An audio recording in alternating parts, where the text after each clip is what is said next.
Hola compañeros, bueno pues mirad, esta es la distribución de mis jaulas de cría que voy a tener este año. Así, ¿vale? Esta es la jaula número 15, ahí la podéis ver. Y así va a ser la distribución. Todavía está vacía. Bien. Palos, ya veis cómo están puestos. Soporte para nido. Empezamos al contrario que el año pasado, en la parte izquierda. En la parte izquierda, que es donde yo coloco al macho, en la parte izquierda. Parte derecha, metemos a la hembra y rejilla. En caso de que ponga rejilla, porque no lo tengo todavía seguro, ¿vale? A ver, primer comentario de esto. Yo en las jaulas de cría meto primero al macho y dejo primero a los machos. De hecho, cuando yo termine de limpiar estas líneas, lo que vais a ver son machos colocados. Cuando luego veo que el macho está encelado y la hembra también, le pongo la hembra. ¿Esto por qué se hace así?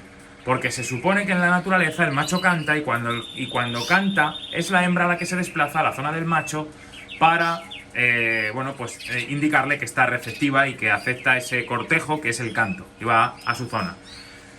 Tratando de emular ese comportamiento, eso es lo que yo suelo hacer todos los años. Por eso comentaba que no sé si voy a poner definitivamente la rejilla, pero el año pasado tuve que utilizar la rejilla en algunos casos.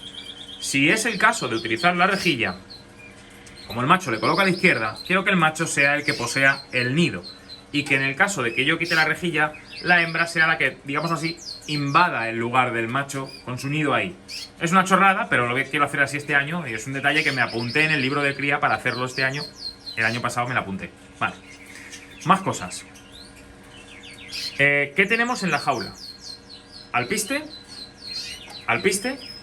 limpio. Durante la cría no voy a usar mistura. No lo he usado casi en ningún momento, salvo en las últimas semanas de todo el año. Pero bueno, alpiste. ¿Y aquí qué voy a poner? No lo tengo claro. No lo sé todavía. Ahora os cuento por qué. Y aquí que voy a poner diariamente, una vez al día o 2 veces al día, la pasta que les prepare. Entonces ellos siempre van a tener esto y su pasta diaria. Esto y su pasta diaria. Nada más.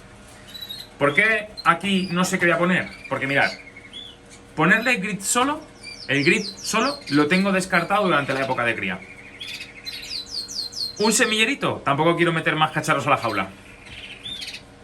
Entonces, aquí puede que coloque algo de pasta seca con grit mezclado, que me dio la idea Juan Carlos Nieto, que me dijo que él se lo pone así.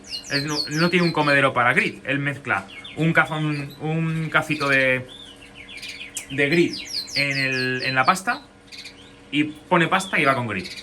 Me parece buena idea, si no gastamos otro comedero con grit, que además lo utilizan bien poco, de vez en cuando lo picotean. Entonces, si metemos aquí los granitos de grit, pues ya está. ¿Por qué dudo? Porque luego es verdad que yo soy un ansias y estoy todo el día, por la mañana y por la noche, echándole comida aquí. ¿Qué sucede? Que no tocan la pasta, porque esta pasta es menos apetecible que la otra pasta que les hago con el Vita y con todo. Por lo tanto, puede ser que veáis en los vídeos de cría así las jaulas. Alpiste y la pasta. Oye Jesús, ¿por qué colocas alpiste y alpiste? Pues porque cuando separemos a los pichones y se queden a un lado con el macho, o bien ya solos, quiero que tengan este comedero. Pero a lo mejor, como a mí me gusta lo de simplificar, cuando tenga la pareja junta, lo vais a ver así. Agua, alpiste y su pasta diaria. Cuando tenga la pareja junta. Y nos olvidamos de estos comederos. Porque ya no necesito alpiste por duplicado, ni nada, porque está la hembra y el macho durante la incubación, el dar de comer a las crías. Ellos tienen su alpiste y su pasta diaria. Y luego su agua. Que su agua, en lugar de tener estos bebederos, vamos a ponerles estos este año a cada jaula. Estos bebederos yo tenía uno por cada jaula el año pasado y me agobiaba bastante, porque cuando tenían pichones grandes, llegaba a última hora de la tarde a reponérselo otra vez y habiéndoselo repuesto por la mañana y estaba acabada el agua. Entonces, ponemos estos, nos curamos en salud, lo metemos hasta aquí de lleno y suficiente, ¿vale? Por lo menos tengo la tranquilidad de que el día me lo van a aguantar. Así es que así lo vamos a hacer, ¿vale? Y esta va a ser el jaulón de cría, súper sencillo, vamos a simplificar al máximo. Es verdad que cuando junte la pareja, pues a lo mejor, oye, pues sí que le meto otro comedero, si le pongo rejilla, pero si no, no. Ya os digo que todavía no lo tengo claro, ¿vale? Por repasar. ¿Están separados con un separador los pollos? ¿O la pareja? Alpiste y alpiste, ¿vale? Luego tendrían 2 bebederos, evidentemente, si están separados con la rejilla. Pero ya digo que la rejilla no sé yo si la voy a usar. Pasta diaria, que vamos a preparar. Y aquí no lo sé si voy a preparar pasta seca con grit. ¿Sabéis lo que puedo hacer? Si veo que voy a estar 2 días fuera de viaje o lo que sea y no voy a prepararle la pasta diaria, o estoy súper hasta arriba de trabajo una semana y no voy a poder preparar pasta diaria, pues chicos, que tiren de esto, ¿vale? Embuchamos a los pichones por las noches y se acabó. Y pasta para que les den de comer pasta y alpiste, se acabó, ¿vale? Que vemos que el ritmo de trabajo va bien y que yo lo tengo todo organizado, controlado y no tardo mucho en hacer la pasta diaria y tal.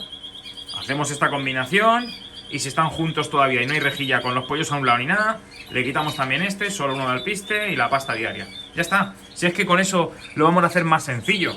A ver si lo podemos mantener y hacer así este año, ¿vale? Pues así es como tengo la idea yo de criar este año. Ya os iré contando detalles, ¿vale? Venga. Ya me decís lo que opináis. Un saludo, chao.